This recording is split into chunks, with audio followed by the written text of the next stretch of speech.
Hello YouTube family, કેમ છો? I hope કે તમે બધા બહુ મજામાં હશો. તો સ્વાગત છે તમારું મારા આજના નવા વ્લોગમાં. તો ફ્રેન્ડ્સ, સરસ મજાની સવાર પડી ગઈ છે. તમે જોઈ શકો છો અહીં કેવું મસ્ત વ્યૂ આવે છે મારી બાલ્કનીમાંથી. તો હા, આજે અમે લોકો જવાના છીએ બહાર. તો ચાલો રિક્ષામાં બેસી અને અમે લોકો પહોંચી ગયા રેલવે સ્ટેશને. તો હા, અમે લોકો જવાના છીએ રાજકોટથી કેશોદ. કેશોદ શું કરવા જવાના છીએ તે વ્લોગમાં બન્યા રહેજો, હું તમને આગળ કહીશ. ત્યાર પછી અમે લોકો પહોંચી ગયા રાજકોટ જંકશન રેલવે સ્ટેશન. અહીં ટ્રેન પણ મસ્તી હતી, આમાં બેસવાનું મન થયું પણ એમાં તો કઈ ટિકિટ ના મળે, એટલે હું પહોંચી ગઈ ટિકિટ બારીએ ટિકિટ લેવા. અહીં મેં ટિકિટ લઈ લીધી છે, તમે જોઈ શકો છો. તો ચાલો આપણે જઈએ રાજકોટથી કેશોદ.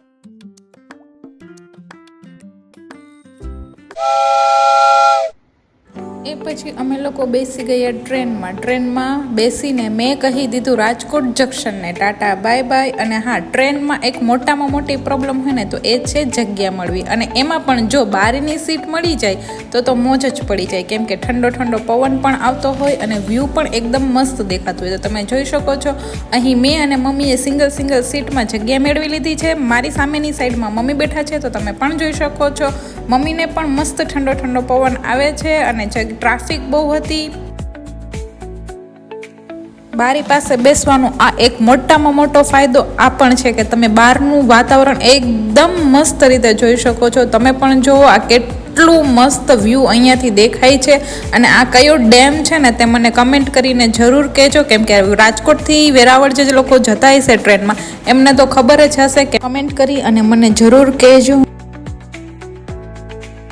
ત્યાર પછી અમે લોકો પહોંચી ગયા કેશોદ. તમે જોઈ શકો છો કેશોદ આ સાઈડ ટ્રેન ઊભી હતી, સામેની સાઈડથી ટ્રેન આવતી હતી, એટલે અમે પણ ટ્રેનનો જોવાનો આનંદ લીધો. તમે જોઈ શકો છો કેટલી મોટી ટ્રેન છે. ત્યાર પછી અમે લોકો બેસી ગયા રિક્ષામાં અને જવા લાગ્યા કેશોદની બજારમાં. તો હા, અમે લોકો આવ્યા છીએ રાજકોટથી કેશોદ ખરીદી કરવા માટે. શું ખરીદી કરવા માટે તે વ્લોગમાં બન્યા રહેજો, હું આગળ તમને કહીશ.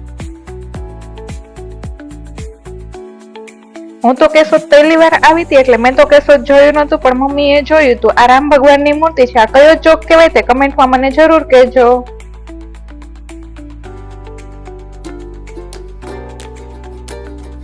ત્યાર પછી અમે લોકો પહોંચી ગયા પરદેશ ગોલ્ડમાં. અહીં ઇમિટેશનની વસ્તુ એટલી સરસ મળે છે ને કે તમે જોઈ શકો છો. મેં પણ અહીંથી લીધી છે.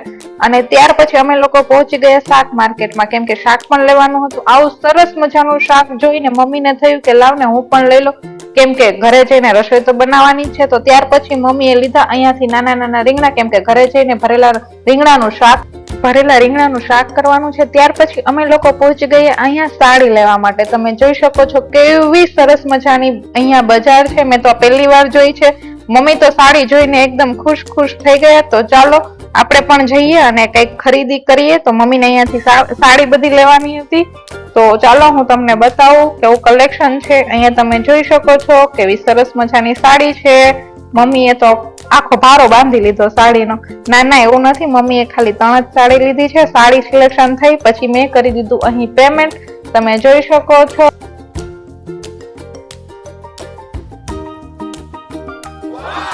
ત્યાર પછી સાડીની ખરીદી કરી અને અમે લોકો નીકળી ગયા હજી પણ કેશોદની બજાર જોવા, કેમ કે મેં જોયું નથી. હું પહેલી વાર કેશોદ આવી છું. તો મમ્મી મને કેશોદની બજાર બતાવતા હતા કે જો અમે લોકો પહેલા અહીંયાથી ખરીદી કરતા હતા. તો તમે પણ જોવો મારી સાથે. અને હા, મારી ચેનલમાં તમે નવા હોય તો મારી ચેનલને સબસ્ક્રાઇબ કરજો, મારા વિડીયોને લાઈક કરજો અને હા, તમારા ફ્રેન્ડ સર્કલને પણ શેર કરજો. ત્યાર પછી ગરમીના કારણે મમ્મીને પીવાનું હતું અહીંયા શેરડીનો રસ. મમ્મીએ પી લીધો અહીંયા શેરડીનો રસ. અને ત્યાર પછી મને લાગી ગઈ હતી બહુ બધી ભૂખ, કેમ કે બપોર થઈ ગયો હતો. ત્યાર પછી મેં ત્યાં ભેળ ખાધી. તમે પણ જોઈ શકો છો.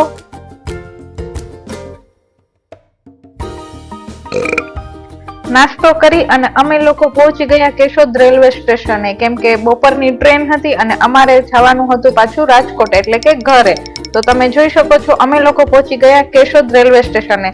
વહેલા પહોંચી ગયા હતા એટલે હજુ કોઈ આવ્યું નતું, પણ હા, વંદે ભારત ટ્રેન આવી ગઈ હતી. તો તમે પણ જોઈ શકો અને ટાટા બાય બાય કહી દો વંદે ભારત ટ્રેનને.